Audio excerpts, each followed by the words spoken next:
the changelogs on the hero-specific buffs and nerfs, there's not too many huge differences. I mean, maybe Crystal Maiden is an important one to point out. Her Crystal Nova, her first skill is really strong right now in the regular patch, and right now for her, it does 100. In real life right now, it does 130 damage for 130 mana, and in this patch, it's 100 damage for 100 mana. So it's significantly less, but the mana cost is 1 for 1. So equally efficient. And most heroes, no changes. Like the very small stuff, it'll be like a talent tree is slightly better, something like that. So here we have it, ladies and gentlemen. As you can see, both teams getting to pick straight up. We have, of course, Dota Arena being the humans on stage, and at the top, OpenAI. They've made their selections, and we are getting ready to go straight into this first match, as we are going to see how well the audience fares against OpenAI. Kevin, we've seen the picks. Anything that sort of screams out to you as a big no-no or a big yes? I mean, I think probably the biggest thing is that Necro 2 patches ago was actually really bad. So I think right off the bat, that's probably one of the heroes that's gotten the most across-the-board buffs at level 1. He has better attack animation. His death pulse is better. He's got more scaling regen on death pulse. I think this is maybe a weak pick here in this patch. It's probably somebody I'd avoid. But he's committed. You can't go back now. Let's see what we have in terms of the way that they are going to approach the lanes. At the moment, OpenAI having the DP go solo bottom. The other 4 of them at the moment sort of hovering around this top lane. We'll see how much how much focus they put on the runes, for instance, at the spawn point. Yeah, it's a normal Lesser Action style is cross the river, steal their bounty runes, and fight them. Something he doesn't do is buy small efficient items like Stout Shield, and we actually have a couple of these already. They're actually going to engage here online. Like Earthshaker is carrying a Stout Shield, super abnormal, and even Tidehunter, a hero that skills Kraken Shell, his Stout Shield's instantly more or less worthless. He's also got a Stout Shield, so this makes me assume that they're going to want to go tank creeps. Yeah, we'll see in terms of sort of how that affects his skill build as well.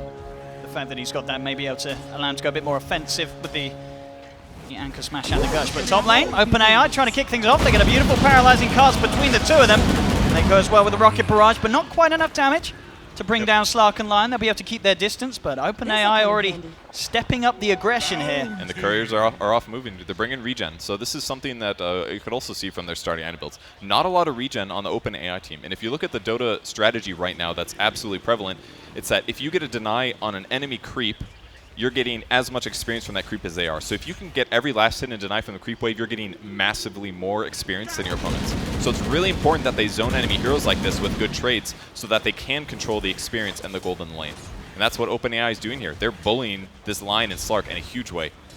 Oh, look at that Fisher as well. With that wraparound, they've set up for the first blood. OpenAI off to a hot start with this aggressive top lane. It's tanking the tower. We heard that this might happen, and it's already beginning. So the Sentry Wards take 8 right clicks from a tower here, which buys them time. I'm surprised they placed it so early, though. That seemed a little bit bizarre. In fact, they could have used a Tango maybe to heal off of that.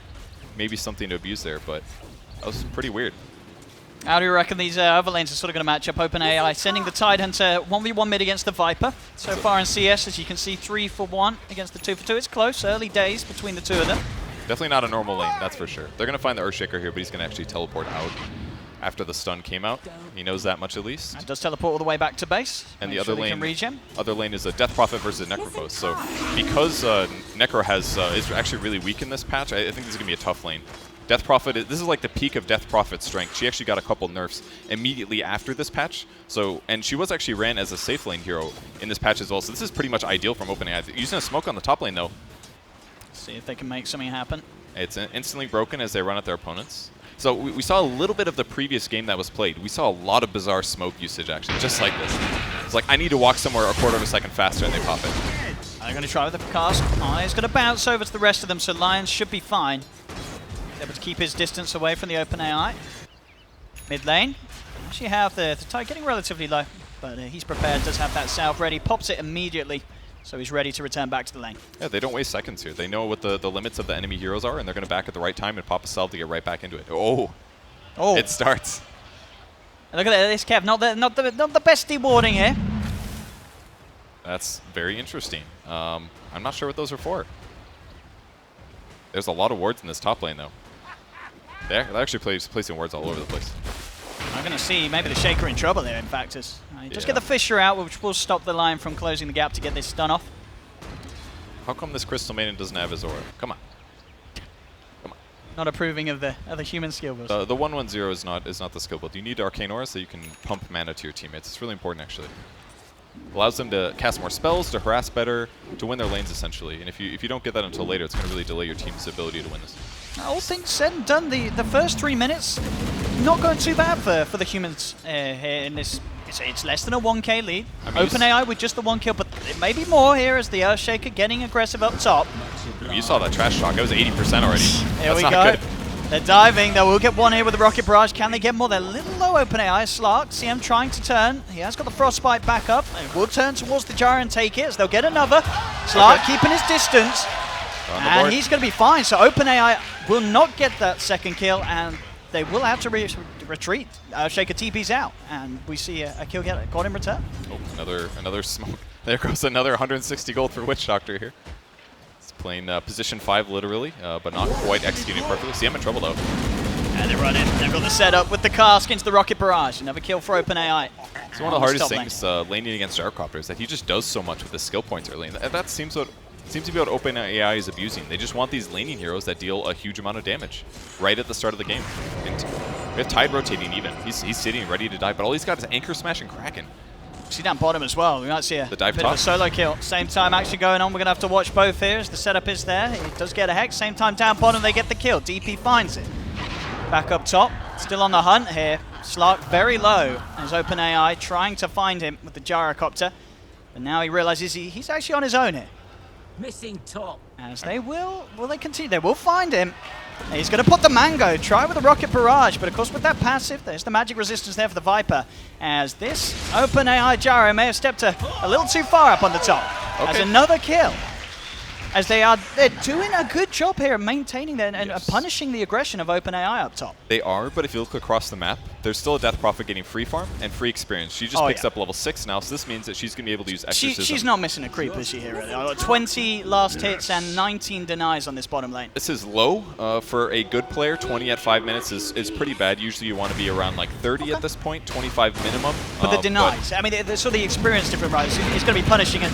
We're seeing it here. The Necrophos, who already suffered against the OpenAI down bottom, comes to mid. He's under-leveled, gets punished. Now the Viper, also in trouble. He's trying to bring down the Witch Doctor with him, but he won't be successful. As OpenAI pick up another, and with the Ghosts out, can put some pressure onto this Tier 1 tower mid. Now, if we take a look at the win probability right now, this may look like your standard win probability, but this is actually tied into exactly what the bots believe right now. It's not just based on a typical Dota plus win probability. Quick turn around here with a missile and Rocket Barrage.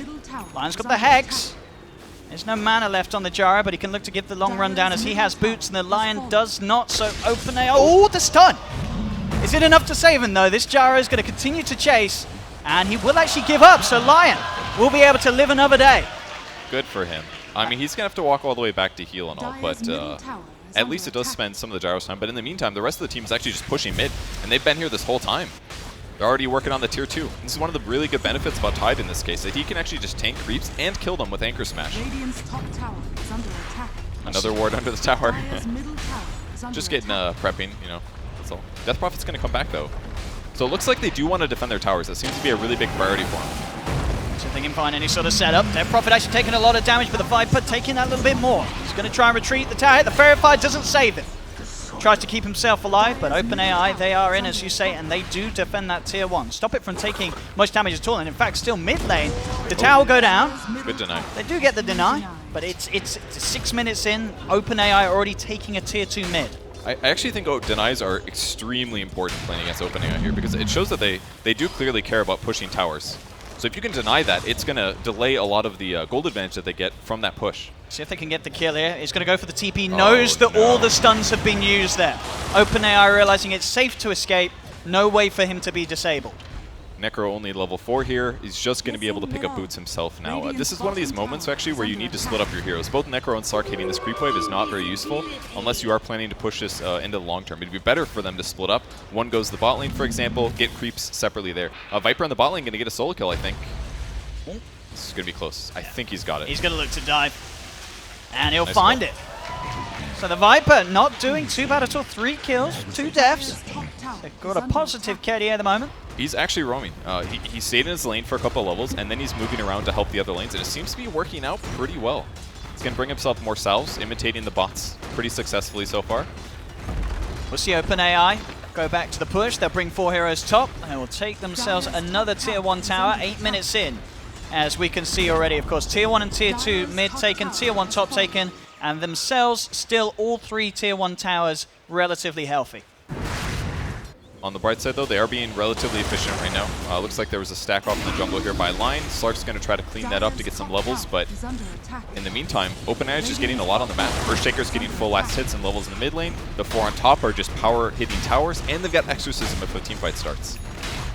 And I don't think they're necessarily getting as much on the human side. They are setting up to defend, but they don't really have a lot of levels. If they can kill the Earthshaker here, this would be perfect. It's a hard fight to take with the Voodoo Restoration. OpenAI healing themselves up. There's the opening as they look to close in onto the Shaker, but he already got the Fissure out. The car's bouncing as well between the 2 of them as OpenAI will find the Viper. Will they be able to find the Slark as you see the Shaker trying to chase?